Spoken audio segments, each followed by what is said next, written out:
Donc le topo s'intitule uvéite et B27 en cas clinique. Et je démarre tout de suite par le premier cas clinique, donc celui d'un homme de 40 ans, tabagique chronique, et qui fait une uvéite antérieure depuis 1 mois, mise par l'ophtalmologue sous un traitement local. Voilà.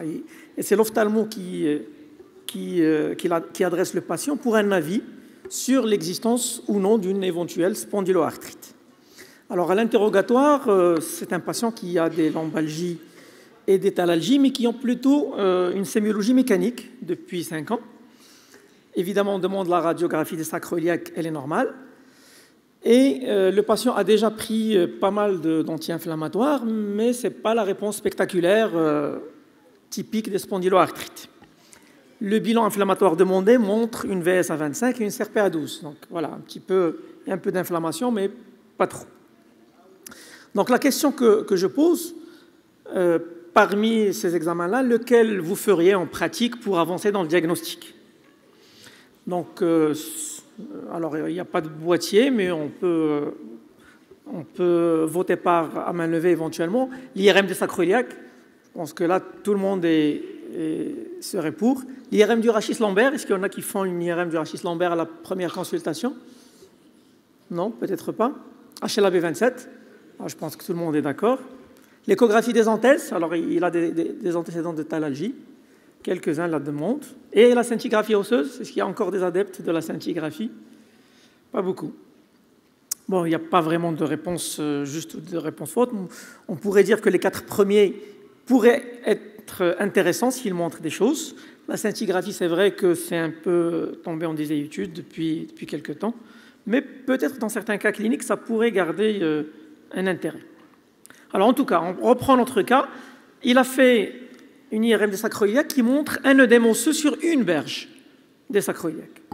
L'IRM du rachis est normal, le HLA-B27 est positif et l'échographie des anthèses ne montre rien du tout. Alors, je vous poserai les questions suivantes. Lesquelles sont vraies? Donc, est-ce qu'un œdème osseux comme ça sur une berge des sacroiliaques est suffisant pour porter le diagnostic? Non? Est-ce que des anomalies de ce genre sont fréquentes chez un sujet sain? Est-ce qu'on voit chez quelqu'un de normal des anomalies de type œdème des sacroiliaques? Parce qu'il y a eu un topo hier sur l'IRM des sacroiliaques. On y reviendra. Alors, si l'IRM des sacroiliaques est négative, est-ce que ça vaut le coup de la refaire, par exemple, 3 mois plus tard? Est-ce que vous faites ça? Et puis, une question pratique. Est-ce qu'un malade qui est sous anti-inflammatoire et à qui on demande une IRM de sacroiliaque, est-ce qu'il faut arrêter les anti-inflammatoires avant l'IRM? Est-ce que ça peut fausser l'IRM? Oui, il faut les arrêter? Non, il ne faut pas les arrêter. Donc, bon, c'est assez partagé. Alors, la seule réponse qui est vraie, c'est que les anomalies de ce genre sont fréquentes, on va les voir. Donc, il y a pas mal d'études sur IRM des sacroiliaques chez des sujets sains. Et effectivement, vous voyez que ça peut aller à plus de 20% de sujets sains qui peuvent avoir des anomalies inflammatoires, alors que ce n'est pas du tout des spondyloarthrites. Il y a des études chez des lombalgies communes. C'est un peu ça les cas difficiles. C'est quand vous avez des malades qui ont des lombalgies communes, il n'y a pas de caractère inflammatoire et on ne sait pas trop. Et donc, dans cette population-là aussi, on est autour des mêmes chiffres, autour pratiquement de 23%. Il y a cette étude-là qui a été publiée il y a quelques années. Vous voyez qu'il y avait 3 groupes, des groupes spondyloarthrites, des groupes catalogués spondyloarthrite axiale non radiographique et puis des lombalgies communes avec des témoins sains et 4 lecteurs et qui ont permis de distinguer ce qui va devenir après les critères ASAS pour savoir quoi retenir devant une IRM des sacroiliaques. Et vous voyez que c'est vraiment l'œdème de la moelle osseuse, notamment en séquence STIR de saturation de graisse, ou bien l'ostéite en T1 plus GADO, qui sont les lésions les plus évocatrices. Alors il faut soit une seule lésion sur 2 coupes successives, soit des lésions multiples sur une seule coupe. Voilà. Par contre, toutes les autres lésions qu'on peut observer, à savoir synovite, enthésite, capsulite, etc., ne suffisent pas en l'absence d'œdème. Quant à l'IRM du rachis, on peut voir le fameux Romanus qu'on cherchait à la radio standard il y a longtemps. Alors, ça peut être intéressant de chercher les lésions inflammatoires des coins vertébraux, mais ça se manifeste sous forme d'hypersignal en stir, comme vous voyez sur la photo, mais il faut en avoir plusieurs, donc au moins 3 pour que ça soit pertinent. Alors, faut-il arrêter les anti-inflammatoires avant de faire une IRM? Il y a une étude qui a évalué ça, donc chez des patients qui recevaient de l'étorocoxib et qui ont eu une IRM à S0 puis S6. Globalement, je passe rapidement. Ça n'a pas beaucoup d'impact, donc même en cas d'amélioration clinique, donc non. La réponse est non. C'est pas la peine d'arrêter les anti-inflammatoires. Concernant la question s'il faut refaire l'IRM si elle est négative, alors là aussi, il y a une belle étude qui date de 2011 qui a pris 68 patients avec des rachialgies inflammatoires récentes. Ils ont eu une IRM à l'inclusion à 1 an puis à 2 ans. Voilà. Et ils ont vu l'évolution des lésions IRM. Alors ce qu'on a vu dans cette étude, c'est que 15% des IRM se sont positivés. Donc 15% des IRM négatives à l'admission se sont positivés par la suite. Et 30% qui étaient positifs à l'inclusion se sont négativés. Donc il y a une labilité des lésions IRM. Ça, c'est important à retenir. Après, ils ont cherché, en fonction du B27, du statut du B27, est-ce que, dans quel groupe ça vaut le coup de refaire éventuellement. Je pense que le seul message qu'on peut retenir ici, c'est que, comme vous le voyez, il y avait plus de chances que ça se positive quand les gens étaient déjà B27. Par contre, en cas de B27 négatif, initialement, une IRM négative, à 2 ans, dans moins de 5% des cas, on voit une positivation des lésions IRM. Donc, pour conclure sur ce point-là en particulier, il y a une labilité des lésions IRM, donc, surtout donc, des lésions inflammatoires. Disons que le pourcentage qu'une lésion négative se positive reste faible et que ça change le statut de classification à SAS reste faible, vous voyez, autour de 16%. Et donc ce concept de spondyloarthrite axiale non radiographique reste quand même un concept très difficile à mettre en évidence. Alors concernant l'échographie, il y a pas mal de travaux qui montrent des lésions qui pourraient être évocatrices des spondyloarthrites, et notamment quand on a cette image d'hypervascularisation au Doppler et de haute érosion sur l'enthèse, mais il faut absolument dire que ça manque de spécificité. On peut avoir les mêmes lésions chez des sportifs ou en cas de pathologie mécanique. Donc, les études montrent qu'il y a un manque quand même de spécificité. Alors, revenons à notre cas clinique. Donc, c'est un patient qui a des lombalgies et des thalalgies mécaniques, avec une réponse modérée aux anti-inflammatoires, une uvéite, B27 positif, une CRPA12 et l'IRM de la sacroiliaque qui montre un œdème sur une berge de cette IRM. Est-ce qu'on peut retenir le diagnostic de spondyloarthrite ou pas avec ça? Vous retenez le diagnostic? Oui, je pense que oui, on peut le retenir. Alors, vous savez que la terminologie continue d'évoluer. On est passé de la spondylarthrite ankylosante au spondylarthropathie. Maintenant, on parle de spondyloarthrite, donc axiale et périphérique, et on distingue dans les axiales les radiographiques qui correspondent en fait à la spondylarthrite ankylosante ancienne, et puis ce nouveau groupe des spondyloarthrites axiales non radiographiques dont je viens de parler, qui sont très très difficiles à retenir. Et puis dans les spondyloarthrites périphériques, on distingue les érosifs des non érosifs, et puis les formes anthésitiques seules ou pures. Et puis, pour mieux catégoriser donc, ces phénotypes, on peut ajouter éventuellement la présence d'une atteinte extra-articulaire. Dans notre cas, par exemple, on parlera de spondyloarthrite axiale non radiographique, mais avec uvéite antérieure. Donc, l'intérêt de ces nouveaux critères de classification, c'est essentiellement de tenir compte du retard diagnostique et de prendre en compte les éléments d'imagerie moderne. Donc, ce qui a abouti aux critères ASAS que vous connaissez tous. Et donc, si on reprend notre patient, il peut rentrer par la case B27 positif, uvéite, CRP augmenté, et c'est suffisant pour retenir le diagnostic de spondyloarthrite axiale. Alors, vous connaissez aussi les critères pour les spondyloarthrites périphériques qui ont comme point d'entrée donc la présence d'une arthrite, d'une anthésite ou d'une dactylite, plus un des éléments caractéristiques de ces maladies. Ces critères sont intéressants, permettent une classification et un diagnostic plus précoce, mais il faut faire attention, il y a quand même des limites, et notamment dans le sous-groupe des spondyloarthrites axiales non radiographiques, il faut faire attention aux fibromyalgiques, surtout quand il s'agit de femmes ayant une atteinte comme ça polyanthésitique. Alors, maintenant, revenons à uvéite et spondyloarthrite. Quelle affirmation parmi les 5 sur la diapo?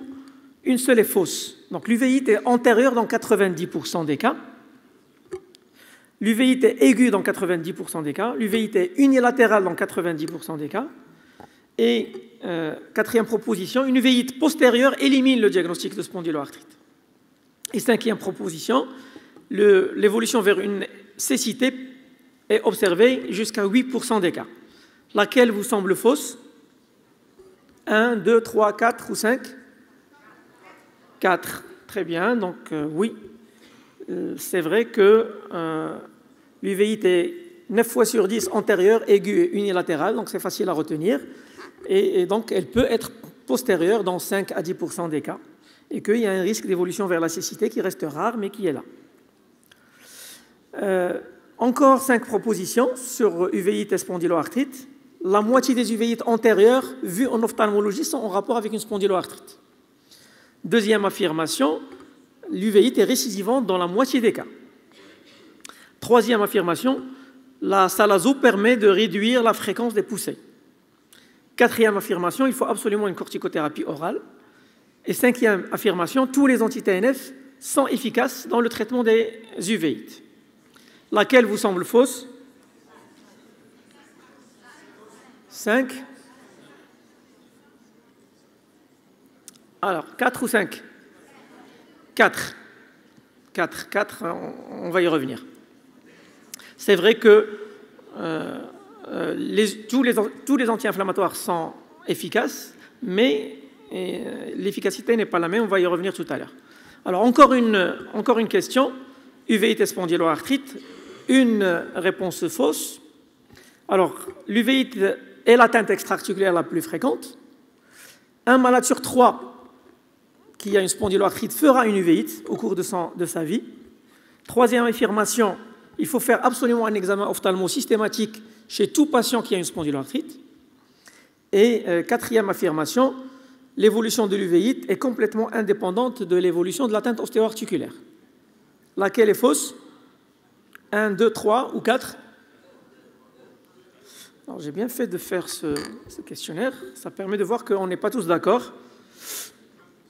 Alors, je dirais que l'examen ophtalmo systématique, c'est vrai qu'on l'a fait il y a un moment, on le faisait, on le recommandait, mais il faut savoir que les uvéites asymptomatiques, ça n'existe pratiquement pas. Une uvéite est parlante, et chercher une uvéite asymptomatique n'est pas très utile. Alors peut-être chercher des séquelles d'uvéite, ça pourrait être intéressant, mais en général, le malade se rappelle, l'uvéite, c'est un tableau bruyant, c'est un œil rouge douloureux, vous le savez tous. Donc, c'est vrai que les études ont montré qu'un tiers pratiquement des patients feront une uvéite. Donc, c'est la manifestation articulaire la plus fréquente, loin devant les atteintes entérocoliques et le psoriasis. Alors, je rappelle brièvement ce que c'est que l'uvéite. Alors, l'uvéite, c'est l'atteinte de ces tuniques colorées de l'œil. Donc, et on distingue les uvéites antérieures qui sont l'atteinte de l'iris et du corps ciliaire, l'atteinte intermédiaire qui est un petit peu l'atteinte du corps vitré, et puis l'atteinte postérieure, c'est la choroïde, et donc c'est les choroïdites. Alors, en matière de spondyloarthrite, on l'a vu, c'est plutôt le segment antérieur qui est touché. Et donc, je l'ai dit, l'uvéite est parlante cliniquement. C'est un début aigu, c'est une douleur oculaire avec rougeur, diminution de l'acuité visuelle, c'est la triade qui peut s'associer parfois à une photophobie, blépharospasme, myosis. Et les ophtalmologues sont formels, il n'y a pratiquement pas, ça n'existe pas une uvéite asymptomatique. Alors, ce qu'il faut savoir, c'est que la fréquence et la prévalence augmentent avec la durée d'évolution.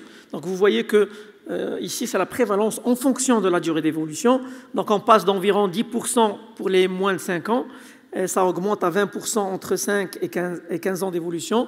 Et puis, au-delà de 20 ans, on arrive à environ un tiers des patients. Et donc, vous voyez que la prévalence moyenne est d'environ 33%. Ça veut dire qu'un tiers des patients qui ont une spondyloarthrite feront un jour ou l'autre une uvéite.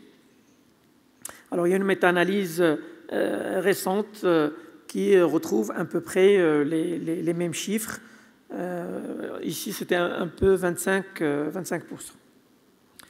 Donc, ça, on l'a dit tout à l'heure. Donc, pour retenir facilement, l'uvéite dans la spondyloarthrite, aiguë dans 90% des cas, antérieure et unilatérale. Voilà, 9 fois sur 10, aiguë, antérieure, unilatérale. Et les récidivants dans la moitié des cas, d'accord, avec une moyenne qui va pratiquement de 0,6 à 3 épisodes par an selon les patients. Et puis les séquelles, beaucoup de séquelles sont possibles. Les plus fréquentes sont des synéchies. C'est ça ce que éventuellement pourrait détecter un examen ophtalmo à distance. Mais sinon, la perte de l'acuité visuelle est retrouvée dans environ 8% des cas qui peuvent évoluer jusqu'à la cécité.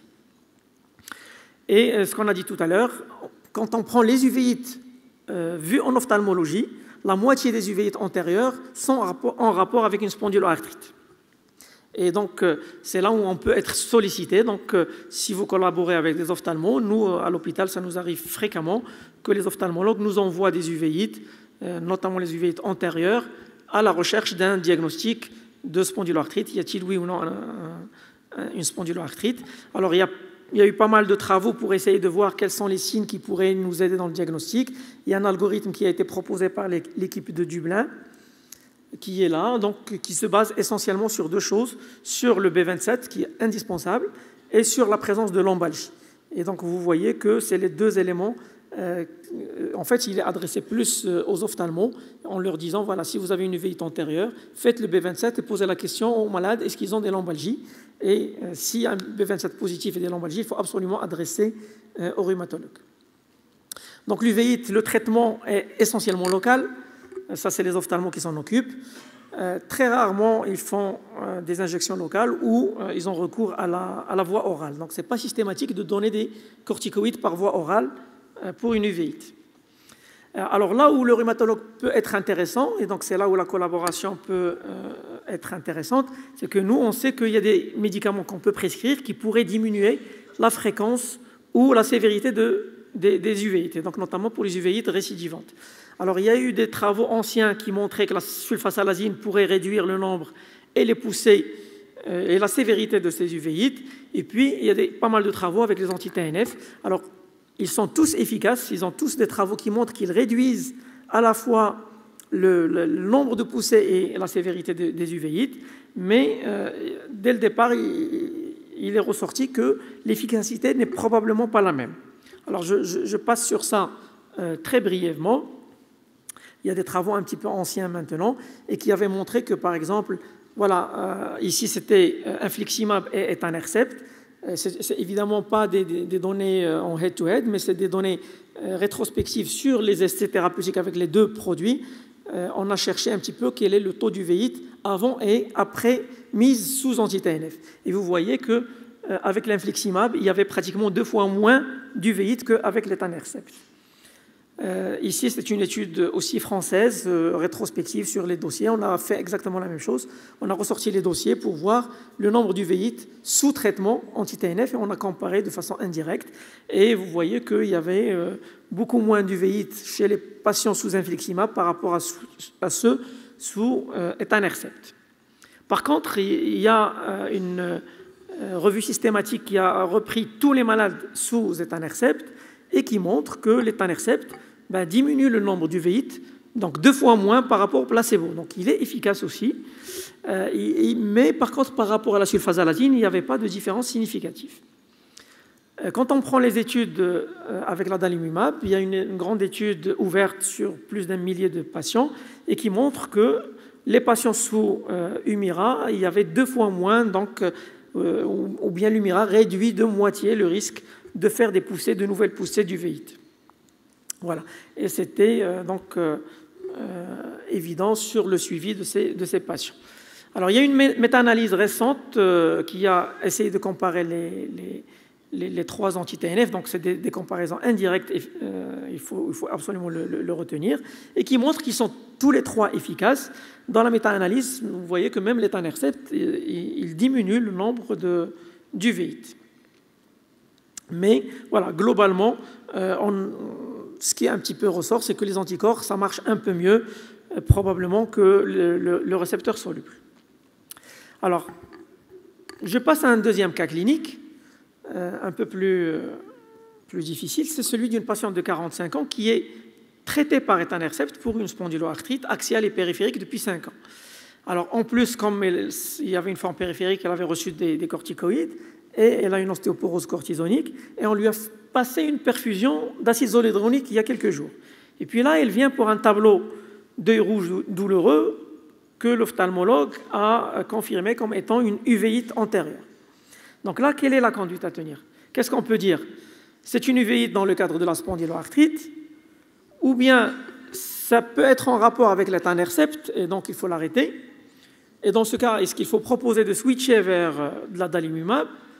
Et quatrième proposition, est-ce que ça peut être aussi en rapport avec la Clasta, avec l'acide zoledronique? À votre avis?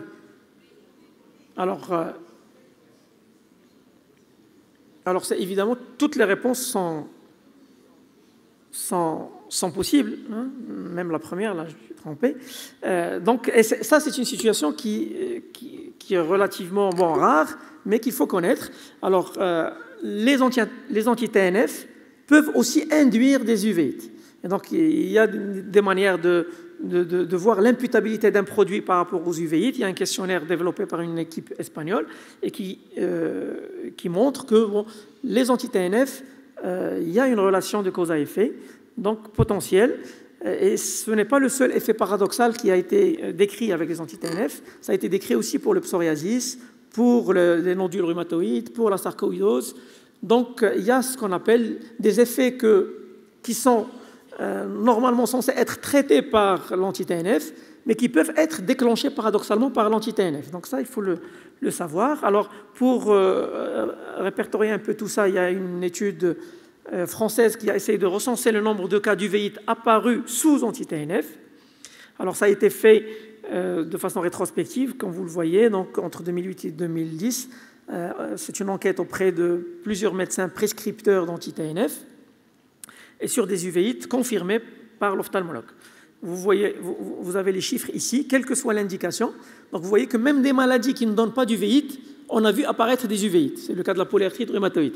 Alors, effectivement, c'est plus fréquent dans la spondyloarthrite, où là c'est une maladie où on a des uvéites, mais même dans les autres maladies, il y a des uvéites potentielles. Et vous voyez que c'est un peu plus fréquent avec l'étanercept qu'avec les anticorps. D'accord? C'est quand on compare ici en fonction du produit, donc c'est nettement plus déclenché par l'étanercept que par l'infliximab et encore moins par l'adalimumab. Ce qui fait qu'il y a des auteurs qui ont proposé que, voilà, à l'initiation d'un anti-TNF, s'il y a un antécédent d'uvéite, il vaut mieux plutôt avoir recours à un anticorps monoclonal par rapport au récepteur. C'est apparaît aussi dans les recommandations du CRI et du HAS. Donc, en cas de survenue d'un premier épisode d'uvéite sous anti-TNF, généralement l'anti-TNF, y compris l'étanercept, peut être poursuivi. Par contre, dans les autres cas, donc, notamment devant une uvéite qui ne répond pas bien au traitement local, ou en cas de rechute, là, il faut absolument switcher, passer vers un anticorps monoclonal et arrêter l'étanercept. Donc, pour résumer ces uvéites paradoxales, c'est un effet secondaire rare, mais qu'il faut connaître, observé dans moins de 1% des cas. Généralement, c'est des uvéites granulomateuses qui ressemblent aux uvéites vues dans la sarcoïdose, et ils sont beaucoup plus fréquentes avec l'étanercept. Généralement, ils sont résolutifs lorsqu'on arrête ce produit, et ça nécessite de switcher vers un anticorps monoclonal. Voilà, donc j'arrive à la dernière diapo de ma présentation pour récapituler et dire que l'uvéite est la manifestation extra-articulaire la plus fréquente et qu'un tiers de nos patients avec spondyloarthrite feront au cours de leur existence une uvéite. Alors généralement, nous autres rhumatologues, nous aurons 3 situations à gérer. Alors soit un malade adressé par l'ophtalmo pour chercher est-ce qu'il y a ou pas une spondyloarthrite, et dans ce cas, on a vu qu'on va s'aider essentiellement du B27, essentiellement de l'IRM, des sacroiliaques, un peu moins de l'IRM rachidienne et de l'échographie des anthèses, et qu'il y a une sorte d'algorithme qui va nous aider dans le diagnostic. Deuxième situation, c'est les patients qui font des uvéites à répétition, et là, on peut intervenir en prescrivant donc, des médicaments qui vont diminuer la fréquence et la sévérité des uvéites. C'est le cas de la sulfasalazine pour les formes, disons, bénignes, mais essentiellement des anti-TNF alpha et notamment des anticorps pour les formes un peu plus sévères. Et il faut faire attention lorsqu'on a un patient sous anti-TNF qui fait une uvéite, à l'uvéite paradoxale, c'est un cas un peu difficile. Il faut faire attention. Donc, et j'avais rajouté la situation d'une perfusion d'Aclasta qui est aussi connue pour être un médicament potentiellement inducteur d'uvéite. Donc, c'est une situation clinique qui peut être un peu délicate. Mais dans tous les cas, si le patient est déjà sous un anti-TNF, et notamment l'étanercept, il faut l'arrêter et plutôt switcher vers un anticorps monoclonal. Voilà, je vous remercie de votre attention.